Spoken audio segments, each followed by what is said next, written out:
संजय निरुपमांचा ठाकरेंच्या शिवसेनेवरती गंभीर आरोप बघायला मिळतोय। काही मतांसाठी ठाकरेंच्या शिवसेनेकडून वोट जिहाद केल्याचं त्यांनी आरोप केलेला आहे।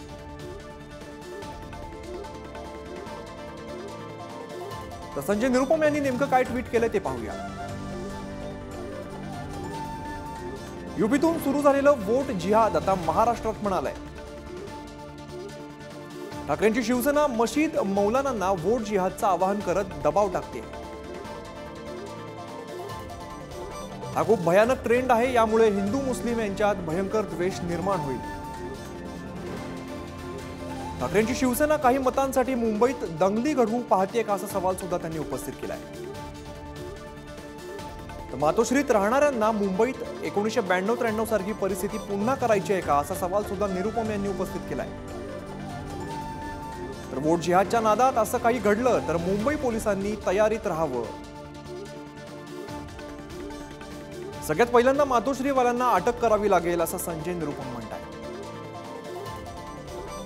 मौलवी आणि मौलानांनी राजकीय द्वेषासाठी मुस्लिम समाजाला दंगलीत लोटू नये, असं आवाहन सुद्धा त्यांनी केलं।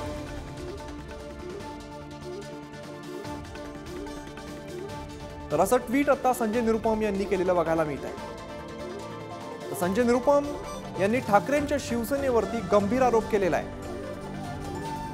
ठाकरेंची शिवसेना मशिदीत मौलानांना वोट जिहादचं आवाहन करत असल्याचा दबाव टाकत असल्याचं संजय निरुपम यांनी आरोप केलेला आहे। मातोश्रीत राहणाऱ्यांना मुंबईत दंगली घडवायच्यात, असा आरोप सुद्धा त्यांनी केला आहे। विक्रांत शिंदे आमचे प्रतिनिधी अधिकची माहिती देत आहेत। विक्रांत, संजय निरुपम यांनी ठाकरेंच्या शिवसेनेवरती गंभीर आरोप केलेत, तशा प्रकारची एक्सपोज सुद्धा केलेली आहे।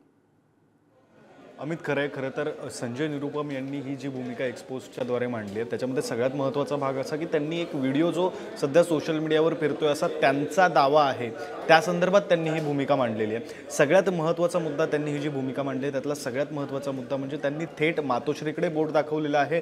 पोलिसांना आवाहन केलेलं आहे की जर अशी परिस्थिती निर्माण झाली तर सर्वात आधी मातोश्रीमध्ये राहणाऱ्यांना अटक करावी लागेल। म्हणजे थेट ठाकरे परिवार, ठाकरेंची शिवसेना यांच्यावर थेटपणे संजय निरुपम यांनी निशाणा टाकलाय असं आपल्याला म्हणावं लागेल।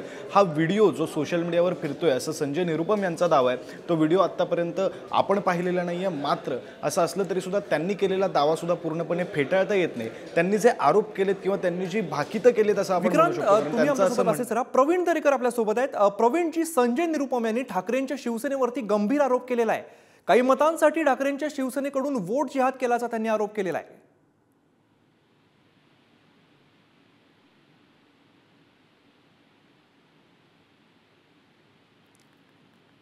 प्रवीणजी, माझा आवाज पोहोचतो तुमच्यापर्यंत?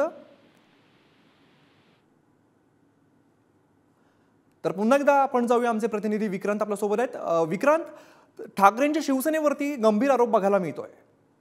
अगदी खरं आहे अमित, हा जो वोट जिहादचा आरोप खरं तर संजय निरुपम यांच्याकडून करण्यात आलेला आहे। संजय निरुपम म्हणजे पूर्वाश्रमीचे काँग्रेसचे नेते आणि आता शिंदेंच्या शिवसेनेत असलेले संजय निरुपम यांनी ठाकरेंच्या शिवसेनेवर थेटपणे आरोप केला आहे। खरं तर शिंदेंच्या शिवसेनेत गेल्यानंतर संजय निरुपम यांनी पहिल्यांदाच इतकी आक्रमक भूमिका घेतलेली आपल्याला पाहायला मिळते आणि त्यांनी जे आरोप केलेत ते गंभीर स्वरूपाचे म्हणावे लागतील। कारण त्यांनी जी शक्यता वर्तवली की हा जो वोट जिहादचा प्रकार घडतोय त्याच्यामुळे महाराष्ट्रातली, मुंबईतली शांतता ही भंग होऊ शकते। थेट 1992-1993 या सालांमध्ये जी दंगल निर्माण झाली होती। भाजप नेते प्रवीण दरेकर आपल्या सोबत आहेत। प्रवीणजी, संजय निरुपमांचा ठाकरेंच्या शिवसेनेवरती गंभीर आरोप बघायला मिळतोय, दंगली घडवायच्यात, अशा प्रकारचं सुद्धा त्यांनी वक्तव्य केलेलं आहे। नाही, मला वाटतं आता शेवटी मतांच्या राजकारणासाठी आपल्याला जनमत आपल्या पाठीशी उभं राहत नाहीये दिसल्यावर आता जे मुल्ला मौलनचे फतवे निघतायत, उद्धवजींचे जे वक्तव्य आहेत ते तशा पद्धतीनं त्या ठिकाणी दिसत आहेत। तर प्रवीण दरेकर यांच्याशी संपर्क तुटलेला आहे। तर संजय निरुपम यांचा ठाकरेंच्या शिवसेनेवरती गंभीर आरोप बघायला मिळतोय। पुन्हा एकदा जाऊया, आमचे प्रतिनिधी विक्रांत आपल्या सोबत आहेत। विक्रांत, काही मतांसाठी ठाकरेंच्या शिवसेनेकडून वोट जिहाद होतोय, असा सुद्धा त्यांनी उल्लेख केलेला आहे। अगदी खरं आहे अमित. खरं तर काही मतांसाठी कशा प्रकारे शिवसेनेच्या भूमिका बदलल्या किंवा इतर पक्षांच्या भूमिका बदलल्या या अनुषंगाने खरं तर दोन्हीकडून आरोप प्रत्यारोप हे होत असतात. मात्र ही जी एक्स पोस्ट आहे ती या कारणाने अतिशय गंभीर म्हणावी लागेल, कारण त्यांनी जे कंपॅरिझन केलेलं आहे, जी तुलना केलेली आहे, त्यांनी असं म्हटलंय की हा वोट जिहादचा प्रकार जर होत राहिला तर 1992-93 साली जशी दंगल झाली होती तशी परिस्थिती निर्माण होईल असा दावा सुद्धा संजय निरुपम यांनी केला.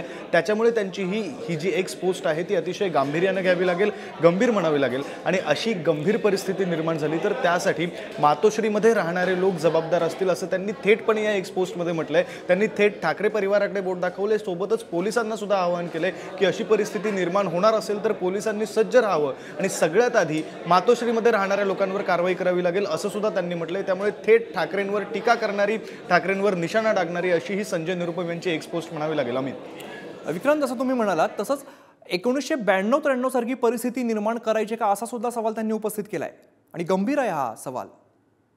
अगदी खरं आहे. 1992-93 साली ज्या दंगली झाल्या होत्या तशी परिस्थिती मुंबईमध्ये निर्माण करायची आहे का असा सवाल त्यांनी एक्स पोस्टच्या माध्यमातून विचारलाय. आणि सोबत त्यांनी आरोप सुद्धा केलाय की जर तशी परिस्थिती निर्माण झाली तर सर्वात आधी मातोश्रीमध्ये राहणाऱ्या लोकांवर कारवाई करावी लागेल असं सुद्धा त्यांनी एक्स पोस्टमध्ये म्हटलंय. आपल्यासोबत ठाकरेंच्या शिवसेनेच्या उपनेत्या सुषमा अंधारे आहेत. सुषमाजी, संजय निरुपम यांनी गंभीर आरोप केलेले आहेत, ठाकरेंच्या शिवसेनेवर आरोप केलेला आहे. काही मतांसाठी ठाकरेंच्या शिवसेनेकडून वोट जिहाद केल्याचं त्यांनी सांगितलेलं आहे. हास्यास्पद आहे सगळंच. ज्या काही पद्धतीने ही लोक वक्तव्य करतायत त्यावर एक स्पष्ट आहे, पंतप्रधान नरेंद्र मोदींच्या पासून ते फडणवीस आणि एकनाथ शिंदेपर्यंत हे सगळेच लोक बिथरलेले आहेत, बऱ्यापैकी डिप्रेशन मध्ये गेलेले आहेत. त्यात संजय निरुपम नावाच्या एका अगदीच नवख्या खेळाडूची भर पडली तर काय फार विशेष वाटायला नको. मला असं वाटतं की उलट संजय निरुपम असतील किंवा एकूण ही सगळी मंडळी जी मुस्लिमांच्या बद्दल किंवा हिंदूंच्या बद्दल अशी वक्तव्य करतात त्यांच्याकडे विकासाचे तर मुद्दे बोलायला नाहीतच नाही, पण ही सगळीच्या सगळी मंडळी हिंदू आणि मुस्लिम या दोनही समुदायाच्या जनतेला गृहीत धरतात, त्यांची वोट बँक गृहीत धरतात आणि यांना असं वाटतं की मुस्लिमांना किंवा हिंदूंना स्वतःचा असा मेंदूच नाही. भाजपा जो काही त्यांच्यामध्ये फिडिंग करेल, भाजपा जो प्रोग्राम त्यांच्या मेंदूत टाकेल त्याच्यानुसार सगळं काहीतरी होईल. मला वाटतं आपण मुस्लिम भावंडांना किंवा हिंदू भावंडांना हे गृहीत धरणं जरा बंद करावं. लेट देम डिसाईड ना, त्यांना ठरवू देत ना त्यांना काय निर्णय घ्यायचा आहे ते. संजय निरुपमने काय ठेका घेतलाय काय? सगळ्या मौलवींचा मस्जिदींचा ठेका घेतला का संजय निरुपमने? काय नया मुल्ला जोर से बांग दे, काय चाललंय नेमकं? सुषमाजी, त्यांनी मातोश्रीत राहणाऱ्यांना असा सुद्धा उल्लेख केलेला आहे आणि 92-93 सारखी परिस्थिती घडवायची आहे का असा सवाल सुद्धा त्यांनी उपस्थित केलाय. निरुपमने काय बोलावं, निरुपम इतका माझ्या दृष्टीने महत्वाचा नाही की मी त्याच्यावरती काही उत्तरं द्यावीत आणि निरुपमची इतकी पात्रता पण नाही की आमच्यापैकी कुणीही त्याच्यावरती बोलावं. मुद्दा हा आहे की भाजपच्या मोदींपासून फडणवीसांपर्यंत, अगदी एकनाथ शिंदेची पण काल मी जी स्टेटमेंट ऐकली, हे नेहमीच आहे भाजपाचं. जेव्हा यांना विकासाच्या मुद्द्यावर बोलता येत नाही, मागच्या 10 वर्षात काय केलं, बेरोजगारीचं काय झालं, शेतमालाच्या भावाचं काय झालं, महिला सुरक्षेचं काय झालं, महागाईचं काय झालं, यावर एकही ज्यावेळेला उत्तर देता येत नाही तेव्हा यांच्या अंगातला अत्यंत जहरी जातीवादी आणि धर्मवादी प्रचार अगदी विखार घेऊन बाहेर पडतो. परंतु माझी परत विनंती असेल की कृपया मुस्लिमांनाही आणि हिंदूंनाही, बौद्धांनाही आणि ख्रिश्चनांनाही, अल्पसंख्याकांनाही आणि दलितांनाही हे गृहीत धरणं सोडावं. दे हॅव अ ब्रेन, त्यांच्याकडे स्वतःचा मेंदू आहे, ते स्वतःचा निर्णय घेऊ शकतात, त्यांना ठरवू देत ना. हे मॅन्युप्युलेट करण्यासारखी ही वाक्य निरुपम सारख्या अगदी पिनपाट लोकांनी, ज्याला इकडे काही पक्षात किंमत नव्हती म्हणून तिकडे बेडूक उडी मारली, अशा लोकांनी सांगायची गरज नाहीये. पहिला प्रश्न मातोश्रीने काय करायचं, मातोश्री अहो मोदींपासून 105 इथले आमदार असतील, 3 राज्यांची पोलीस यंत्रणा असेल, ईडी सीबीआय इलेक्शन कमिशन असेल किंवा लाखो लावारिस पेट्रोलर्स असतील, एवढ्यांना ज्या मातोश्री आणि ठाकरेंनी भीक घातली नाही तिथे कोण तिनपट आलाय हा संजय निरुपम? निश्चित सुषमाजी, धन्यवाद. तुम्ही पुढारी न्यूजशी संवाद साधलात. तर संजय निरुपम यांचा गंभीर आरोप बघायला मिळतोय. ठाकरेंच्या शिवसेनेवरती त्यांनी गंभीर आरोप केलेला आहे.